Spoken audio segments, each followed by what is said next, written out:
Vicky pros கோச்சார prediction தோழர்களுக்கு அன்பு வணக்கங்கள். மீன ராசிக்காரங்களுக்கு மார்ச் 9ஆம் தேதியிலிருந்து மார்ச் 15ஆம் தேதி வரைக்கும் 2026 எந்த மாதிரியான கோச்சார நிலைகள் இருக்குன்னு பார்த்தீங்கன்னா, இந்த வாரத்தில் ஒரு 50% மைனஸ் 50% ப்ளஸ்.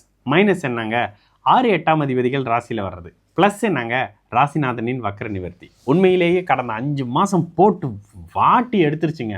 நோயிலையும் வாட்டிருச்சு, பிரச்சனையிலையும் போயாச்சு, உறவுகள் திருமண அமைப்பும் டல்லாக இருக்குது, காதலாக வெளியே சொல்கிற மாதிரியே இல்லை, இப்படின்ற நிலைமைகள் இருந்து வந்தவங்களுக்கு ஏதோ ஒரு பக்கம் அடித்தாலும் இன்னொரு பக்கம் ஒரு அளவுக்கு பரவாயில்லைங்க சமாளிக்கிறேன்ற மாதிரியான அமைப்புகள் இருக்கும். சிலருக்கு நோய் தொல்லைகள், நோய் தொற்றுகள் இப்போ கொஞ்சம் இருக்குங்க. இதில் மட்டும் சற்று கவனமாக இருங்க.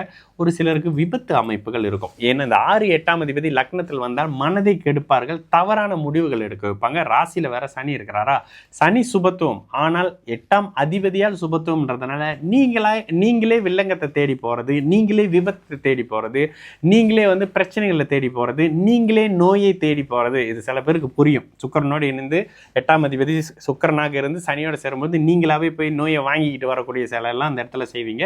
சற்று நிதானம். எதிர்பாலின அமைப்புகள்லாம் இப்போ கொஞ்சம் சாதகமாக இருக்காது.